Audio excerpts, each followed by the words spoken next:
কে মিথ্যা কথা বলে বলে যায় গো জান্নাতে, কে মিথ্যা কথা বলে বলে যায় গো জান্নাতে, সে আর কেউ না তোমারই মা যাবে জান্নাতে।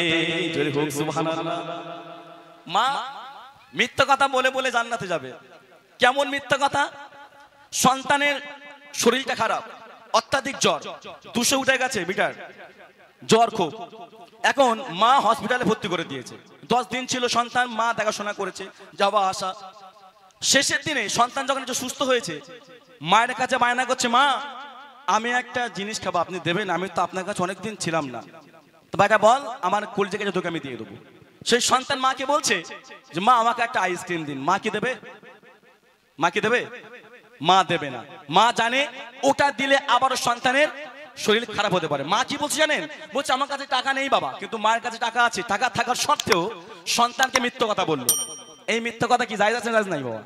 আছে তো? হ্যাঁ, এইরকম মিথ্যা কথা বলে বলে মা জান্নাতে যাবে। কবিতা সুন্দর ছন্দের মাধ্যমে একটু শুনবেন। কে মিথ্যা কথা বলে বলে যায় গো জান্নাতে, কে মিথ্যা কথা বলে বলে যায় গো জান্নাতে, সে আর কে গো না তোমারই মা যাবে জান্নাতে, সে আর কে গো না তোমারই মা যাবে জান্নাতে।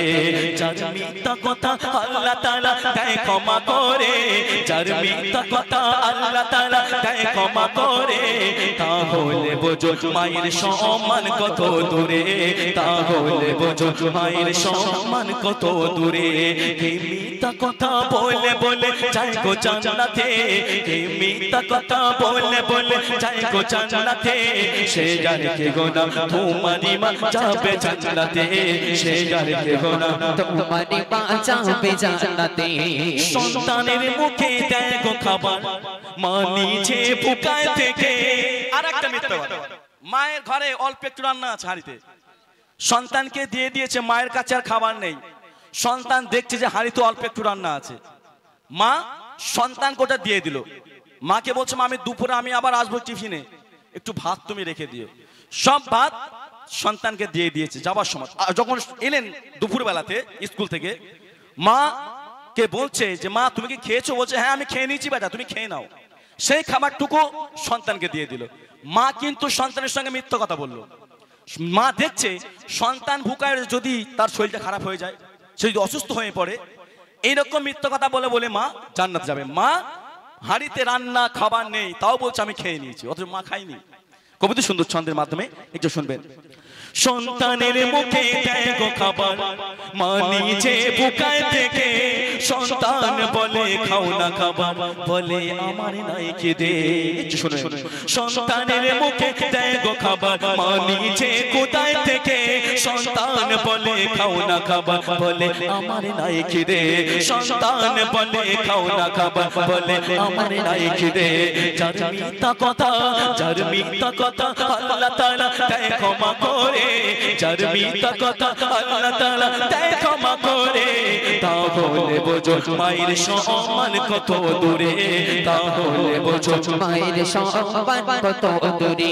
মিথ্যা কথা বলে বলে যায় গো জান্নাতে, কে মিথ্যা কথা বলে বলে যায় গো জান্নাতে, সে আর কে গো না তোমারই মা যাবে জান্নাতে, সে আর কে গো না তোমারই মা যাবে জান্নাতে। সন্তান মায়ের কাছে কম বেশি থাকে, 80% মায়ের কাছে থাকে সন্তান। মা অসুস্থ, মা যখন অসুস্থ হয়ে যখন কান্নাকাটি করে রাতের আঁধারে বিছানায় শুয়ে, আমরা কেউ জানতে পারি না। সন্তান জানতে পেরেছে মা কাঁদছে, মাকে যখন জিজ্ঞাসা করছে মা তোমার কি হয়েছে, মা কি বলছে সন্তানকে আমার কিছু হয়নি বাবা, তুমি ঘুমিয়ে নাও, আমার কিছু না, আমি ঠিক আছি। মা কিন্তু সেই সন্তানের সঙ্গে আবারও মিথ্যা কথা বললো। কবিতা সুন্দর ছন্দের মাধ্যমে শেষ কথা লিখে শুনবেন। অসুস্থ গলে মা জননী দেয় না বুঝিতে, কেন মা বিছানাতে কাঁদে তু চোখের পানি ফেলে, মা বিছানাতে কাঁদে তু চোখের পানি ফেলে। অসুস্থ গলে মা জননী দেয় না বুঝিতে, মা বিছানাতে কাঁদে তু চোখের পানি ফেলে, মা বিছানাতে কাঁদে তু চোখের পানি ফেলে। যার মিথ্যা কথা, যার মিথ্যা কথা আল্লাহ তাআলা, যার মিথ্যা কথা আল্লাহ তাআলা দেয় ক্ষমা করে, যার যার মিথ্যা কথা আল্লাহ তাআলা দেয় ক্ষমা করে তাহলে বোঝো মায়ের সম্মান কত দূরে তাহলে বোঝো মায়ের সম্মান কত দূরে বিমার কবে যেটা খেলে সন্তান চায় মায়ের কাছে থাকলেও বলে নেই আমার কাছে মায়ের কাছে থাকলেও বলে নেই আমার কাছে যার মিথ্যা কথা আল্লাহ তাআলা দেয় ক্ষমা করে যার মিথ্যা কথা আল্লাহ তাআলা দেয় ক্ষমা করে তাহলে বোঝো মায়ের সম্মান কত দূরে তাহলে বোঝো মায়ের সম্মান কত দূরে তাহলে বোঝো মায়ের সম্মান কত দূরে মাশাআল্লাহ খুব ভালো ভালো কালাম আমাদের সামনে পেশ করছেন আমরা গিয়ে শোনাবার চেষ্টা করব তো এখন আপনার সামনে একটি গজল পরিবেশন করে শোনাবো যে আল্লাহ পাক এই দুনিয়াতে পাঠিয়েছেন তার ইবাদত করার জন্য এইটা বন্ধ করে দাও এটার জন্য জ্ঞান উঠছে আল্লাহ পাক আমাদের এই দুনিয়াতে পাঠিয়েছেন তার ইবাদত করার জন্য কিন্তু আমরা এই দুনিয়াতে এসে আমরা এই দুনিয়ার লোভ লালসার মায়া জালে জড়িয়ে পড়েছি একদিন না একদিন আমাদের সকলকে এই দুনিয়া ছেড়ে চলে যেতে হবে এই দুনিয়ার পরে আরো একটা দুনিয়া আছে আখিরাতের দুনিয়া কবরের দুনিয়া সেখানে আমাদের আর মরণ হবে না সেখানে আমাদের চির অমর থাকতে হবে আমরা মুসলমান আমরা জানি জেনে শুনেও আমরা এই দুনিয়া লোভ লালসার মায়া জালে জড়িয়ে পড়েছি তো কবি ছন্দের মাধ্যমে কি লিখছে শুনুন আমি দুনিয়ার মায়ায় পড়ে কাঁদি আমি দুনিয়ার মায়ায় পড়ে কাঁদি আখিরাতের কথা মনে পড়ে না আমি দুনিয়ার মায়ায় পড়ে কাঁদি আখিরাতের কথা মনে পড়ে না এত করে মনকে বোঝায় ও গো এত করে মনকে বোঝায় অবুঝ মন মরে বুঝলো না আমি দুনিয়ার মায়ায় পড়ে কাঁদি আখিরাতের কথা মনে পড়ে না আমি দুনিয়ার মায়ায় পড়ে কাঁদি আখিরাতের কথা মনে পড়ে না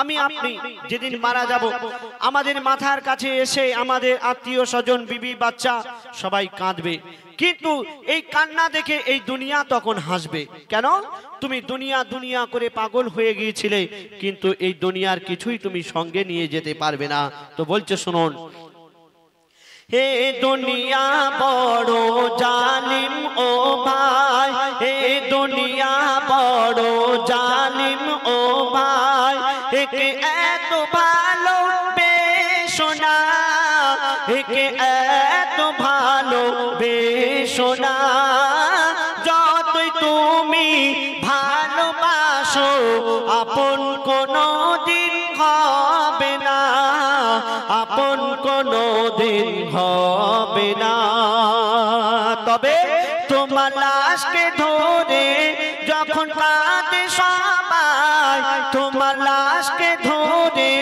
যখন কাঁদে সবাই এ দুনিয়া কত হাসে তুমি জানো না আমি দুনিয়ার মায়ায় পড়ে কাঁদি আখিরাতের কথা মনে পড়ে না আমি দুনিয়ার মায়ায় পড়ে কাঁদি আখিরাতের কথা মনে পড়ে না এই দুদিনের জিন্দেগানি আমরা কদিন আর এই দুনিয়াতে থাকবো 60 থেকে 70 বছর 80 বছর তার থেকে তো বেশি নয় কিন্তু এই কদিনের জন্য আমরা বিল্ডিং বালাখানা আমরা মোজাক পাথর দিয়ে ঘর বানাচ্ছি কত কি করছি কিন্তু আমাদের 3.5 হাত গহীন কবরের মধ্যে মাটির ঘরে শুতে হবে সেখানে না আছে দরজা না আছে জানালা না আছে পাখা না আছে বিছানা কিছুই থাকবে না তোমার মাটিতে শুয়ে থাকতে হবে তার জন্য আমরা কিছুই করছি না তো বলছে শুনুন দুদিনের এই জিন্দগিতে দুদিনের এই জিন্দগিতে আর কত কি তুমি সাজাবে, আর কত কি তুমি সাজাবে। একদিনের পরে ভেবেছ কি সঙ্গে তোমার কি যাবে, সঙ্গে তোমার কি যাবে, তো কি যাবে? সাদা কাফন তোমার হবে আপন, ও গো সাদা কাফন তোমার হবে আপন। আর বুঝবে তুমি কবে বলো না, আমি দুনিয়ার মায়ায় পড়ে কাঁদি, আখিরাতের কথা মনে পড়ে না। আমি দুনিয়ার মায়ায় পড়ে কাঁদি, আখিরাতের কথা মনে পড়ে না। আমি গুনাহ করতে করতে করতে করতে গুনার খাতা আমার ভরে গেছে, আর নেকির খাতা শূন্য। আমি কি করে আল্লাহর কাছে মুখ দেখাবো, কি করে আল্লাহর কাছে ক্ষমা চাইবো? কেন আমার কাছে তো কিছুই নেই, আল্লাহর কাছে আমি কি মুখ দেখাবো? কবি লিখছে শুনুন, গোনার খাতা মোর ভরে গেছে, গোনার খাতা মোর ভরে গেছে। আমি এত গোনা করেছি, আমি এত গোনা করেছি। কোন মুখে আজ মাফ চাইব, মাফ চাওয়ার কিছু কি রেখেছি, মাফ চাওয়ার কিছু কি রেখেছি। ওরে কবি সাইদুল করিস না ভুল, ওরে কবি সাইদুল করিস না ভুল। এই সময় ফিরে তুই আর পাবি না, আমি দুনিয়ার মায়ায় পড়ে কাঁদি, আখিরাতের কথা মনে পড়ে না। আমি দুনিয়ার মায়ায় পড়ে কাঁদি, আখিরাতের কথা মনে পড়ে না। এত করে মনকে বোঝায়, ও গো এত করে মনকে বোঝায়, অবুঝ মন মন বুঝলো না। আমি দুনিয়ার মায়ায় পড়ে কাঁদি, আখিরাতের কথা মনে পড়ে না। শুনে এবার